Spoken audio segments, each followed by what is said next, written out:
Should be a great battle. Let's hear from both managers, Mikel Arteta and Ole Gunnar Solskjaer, ahead of this one. Well, I think every game is completely different. They have the capacity and the quality to beat any side in the world. We know that we're going to have to be at our best. The demands of these games are going to be huge. We need to be better than what we were on Tuesday again to beat them, and that's the way we're going to prepare. I'm really impressed with the resilience that we have shown as a team, and who we have been through those difficult moments. I think that's really important. You really see the people, the players, the characters, and the values of a club when things are not going well. When things are going well, it's easy. Everybody wants to be in the front page and smile to it. But I think it's been a really good test to test again our character, but as well how we communicate and how we deal with pressure. And I must say that I've been really impressed with that. There's no time to feel sorry for yourself, and there's a game already on Saturday. Other teams have been through or have lost games and had to bounce back. We have done it before. This group of players have done it so many times, and I expect our performance to be much better on Saturday, of course. And we got Arsenal, Southampton, Everton, 3 massive games for us, so we cannot feel sorry for ourselves for too long.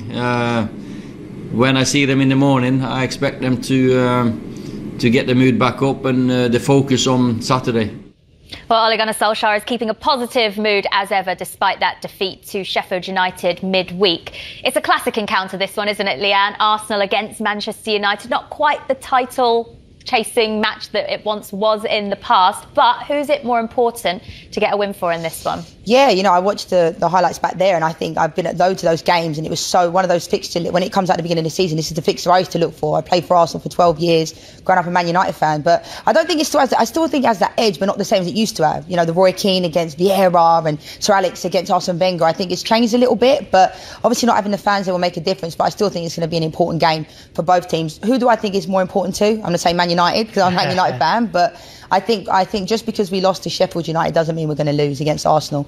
The rotation that Ollie and lots of managers are doing this season, but to change your back two, you know, whether it's Maguire and Bailly, Maguire and Tuanzebe, Maguire and Lindelof, why does he constantly change that? You look at Man City go to West Brom and he kept Diaz and Stones together, even bringing Laporte on as a left back. Why does he keep changing that back two? Because leagues are won on defences. Yeah, I would agree, and I think defenders potentially are the ones who can string a lot of games together. So I think that's maybe a fault. That's something. Was it a mistake? Yeah, I think it was. No, I think you saw the lack of communication in the winning goal. I mean, it's extraordinary defending for a team that's been playing or getting such good results, I should say, in the last couple of months. But you know, he is still building something. I think we have to be reasonable and say, because of what an unusual season it's been, because of the fact that they've pulled out some great results in the last couple of months, I don't think we can put the cart before the horse for United. The fact that they're still in with a chance of actually winning the Premier League at this point is pretty extraordinary when you think about it, when you think about the first month and a half of the season. So, Leandro, you just put that defeat against Sheffield United down to just one of those one-off games?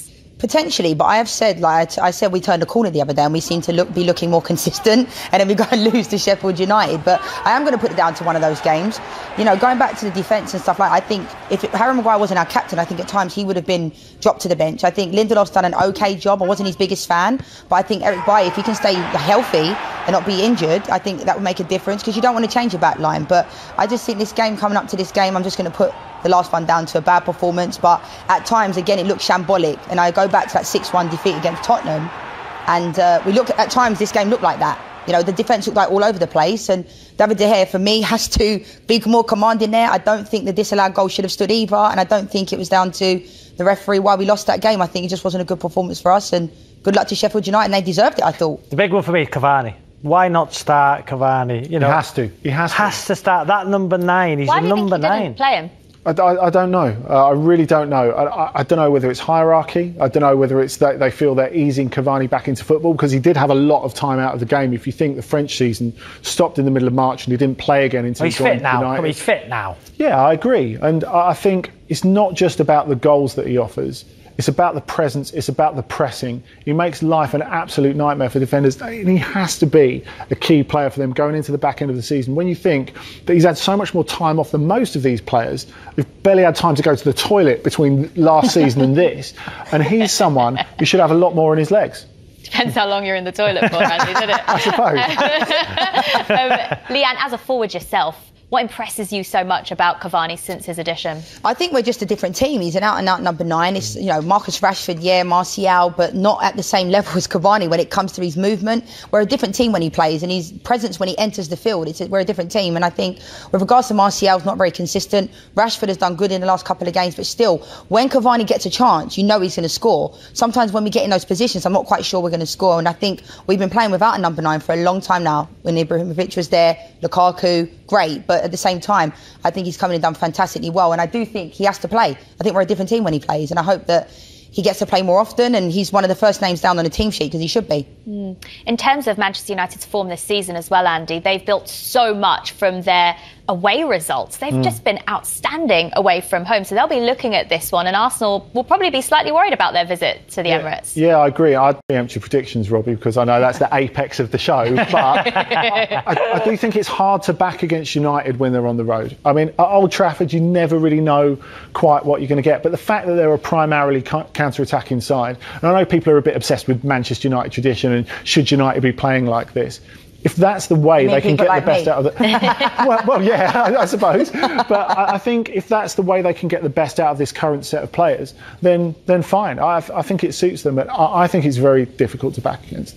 A lot of people were saying, weren't they, that team was good enough to beat Sheffield United. On paper, you would argue it is, but I think that was a bit unfair to Sheffield United because this season it's been fine margins they've lost game by. It has. They've done ever so well in games, but the odd goal they lost by. So it was good enough to win it. The big surprise for me as well, Luke Shaw. Yeah. He has been superb. But do you know what I think's happened? Since Telles has come in, I don't think it's a coincidence that Luke Shaw has upped his game because he, for me, I've not been his biggest fan, I'm not going to lie.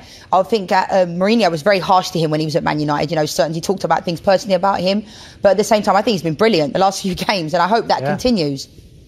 In terms of that position, though, at left back at Manchester United, Telles, it seems a bit strange, doesn't it? Because they've brought him in, and then Luke Shaw gets back into the team, and now you don't really know who he's going to pick in that position. No, you don't. And in a couple of games, they've even gone with the both, which I'm not convinced is necessarily the best option. I mean, Telles is primarily an attacking left back, but when you've got an attacking left back, I don't think you should cave into the temptation to play them a little bit further forward, because the reason they're so good is because they can burst from a little bit deeper. They can build up that momentum, and I think he's no different. If it takes him a while to settle in the Premier League, and of course he's had coronavirus as well, which can be potentially draining. We've not really talked about the effects of that in football. We expect the minute they're out of quarantine, they're fine, they're back to normal. I don't really think that is the case, and I guess we'll find out more about that as time goes by. But if you think of the start that, say, a legend like Patrice Evra had at Manchester United, he had a terrible start at Manchester United before becoming before becoming absolute club legends, both of them. So I think if it takes him a little bit of time, of course, if it helps Luke Shaw along the way as well, because he's signed to a big contract, they can't get rid of him in a hurry, and that's a good thing.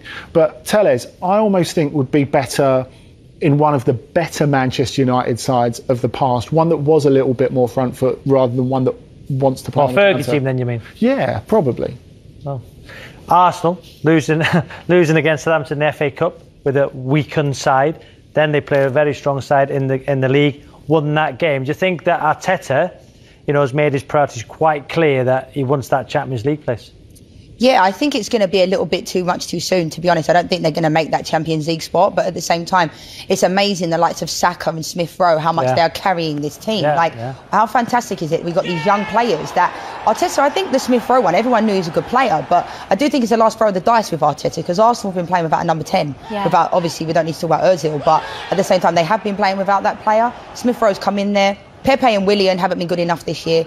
Aubameyang's not been scoring, and Lacazette's very inconsistent, but Saka's just been amazing, hasn't he, this year, and what a player he is. So I'm hoping that we keep him quiet this weekend, but I can't see it. Well, that performance compared to the FA Cup was far better. Why do you think that he played a weakened side against Southampton in the FA Cup then? Because, I'm like Leanne, I don't think they'll get Champions League football, so, playing that stronger team in the league, what is the ambition then of Arsenal this season? Because they were the holders of the FA Cup. Yeah, I don't know, Robbie, if Arsenal are quite good enough to like game the calendar to choose which games they're going to play stronger sides for. And I think you hit on it earlier when you talked about the amount of rotation. I think we're in this completely unprecedented season, this completely unprecedented situations, in that you're going to have to change the team as a coach more than you want to, and sometimes you're going to get it wrong. So I think we have to give Arteta and teams in general a little bit of a pass when they do get it wrong on occasion. I think it's a shame, and he'll probably look back on it and think, do I regret letting the FA Cup go like that? But you could say for Arteta, in winning it in the first place, especially against Chelsea in the final, it served its purpose. They do want to go on and qualify for Europe through the league. Like Leanne, I don't know if they're quite good enough to do that yet, but Arsenal are still in a development stage, and I think we have to be a little bit patient with them. Leanne just mentioned the turnaround in Arsenal's form lately, and a lot of that is due to the impressive performances of Bukayo Saka and Emile Smith-Rowe. But is Emile Smith-Rowe now got a bit of competition for his place after the signing of Martin Ødegaard, and what can we expect to see from him, Andy? Potentially he does have a bit of competition, and I think that's no bad thing, because the way that Smith-Rowe has got to the point of dominating games in the Premier League has really surprised me. I think it's clear that the talent was there, but he struggled to get off the ground at Leipzig when he was on loan there. Then he was on loan at Huddersfield, which, with all due respect to them, is a much lower level. So to have come to that point where all of a sudden he's pulling Premier League teams about, clearly a lot of work has gone on in training and with the coach and all the rest of it, but to be able to do that in the Premier League so relatively quickly is amazing. So I don't think we should expect him to do it every week, so Ødegaard can take the pressure off him, but Ødegaard can also flourish from deeper positions. So there's no reason why the two of them shouldn't play together. But Ødegaard, you're talking about a guy who, up until the pandemic cut-off in La Liga last season, probably outside Real Madrid and Barcelona, he was the best player in the league for the first 2/3 of that season. He was that good. He's got such an eye for a pass.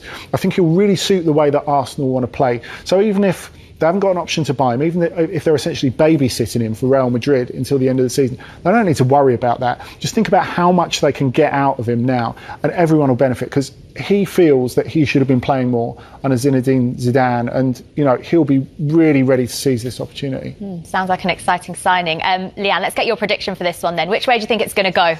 I have to say Man United, of course. Obviously I spent 12 amazing years at Arsenal, but I'm going to go Manchester United. Just because we lost to Sheffield United doesn't mean that I think we'll take this forward. So I'm going to go 3-1 United. Cavani hat-trick. Andy? I'll go 2-1 United.